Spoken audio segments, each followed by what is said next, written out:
Brothers and sisters, good evening. Let me thank everyone for heeding to my call to share in the sacrifices as we battle against the elusive COVID-19 enemy. I am aware of the pain and inconvenience you have endured because of the necessary public health measures we have had in place to reduce the spread of the COVID-19 virus.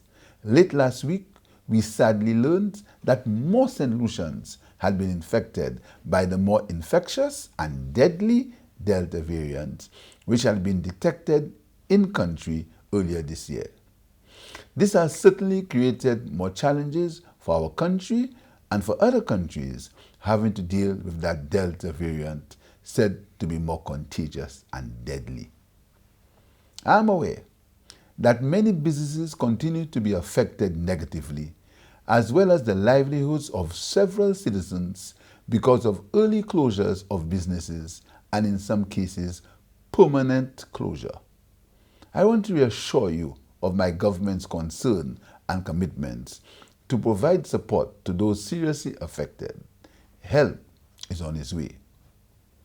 Notwithstanding the many challenges and sacrifices we have endured, the patterns of spread and transmission of the COVID-19 virus have become clearer in St. Lucia. The Chief Medical Officer has advised me that the various metrics for monitoring the spread and infection rates of the COVID-19 virus indicates that the number of persons infected and getting seriously ill is decreasing. This is encouraging news. Nevertheless, I remain saddened by the number of families who have lost their loved ones directly or indirectly because of COVID. My deepest condolences and sympathies go out to those families. The emergence of encouraging patterns in the spread and transmission of the COVID-19 virus is coming at a time when the state of emergency will end on October 16, 2021. However, we still need to maintain the necessary protocols and restrictions as part of the national efforts towards prevention and control, which the Honorable Minister of Health, Wellness and Elderly Affairs, Honorable Moses Jabatis, will outline later. I want once more to take the opportunity to thank the doctors, the nurses and first responders and other medical support staff workers for their hard work and commitment in this COVID-19 battle.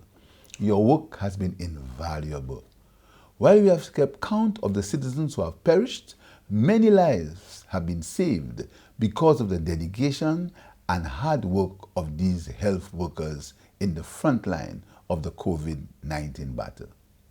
I am aware that, and the science validates, that the restriction of the movement of people help reduce the spread of the virus. However, these restrictions come with great personal challenges as we strive to find the right balance between securing some level of normality in our daily lives and fighting the COVID-19 pandemic.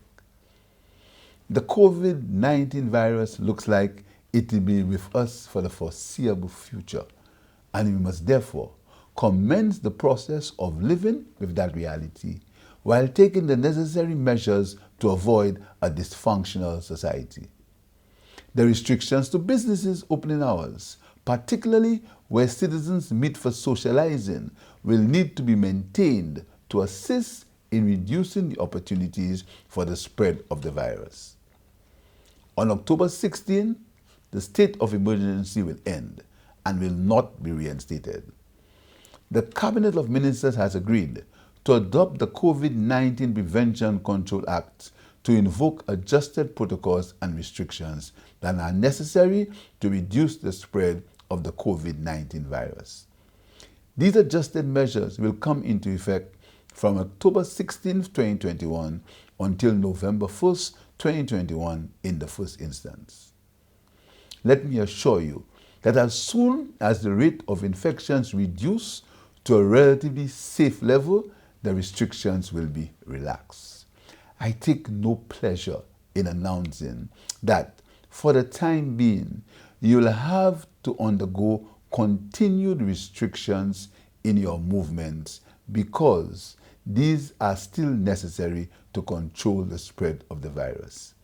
I empathize with you as you continue to live with the many inconveniences brought on by this global COVID-19 virus. I believe that the majority of St. Lucians have done well in observing the protocols. And I want to thank you for your endurance. We cannot give up. We must keep observing the protocols and keep calling on each other to do the same. The battle we are fighting requires a collective effort on the part of everyone. This is not a government problem. It's a country problem and requires the input of all citizens. I am entrusting every citizen to do the right thing by observing the protocols and the measures that the government has been advised to put in place by the medical professionals to win this COVID-19 battle. While this is a collective effort, I call on every citizen to accept personal responsibility for fighting this COVID-19 battle. Like I did in my last address, I call on everyone to get vaccinated. Vaccination remains our only weapon to fight off the worst effects of the COVID-19 virus. The worldwide data in support of vaccination remains overwhelming. Again, the signs of an uptick in vaccinations on our island are encouraging. Let us press on. If the number of citizens being vaccinated continues to increase and infections reduce, we shall be able to return to our normal lives sooner rather than later.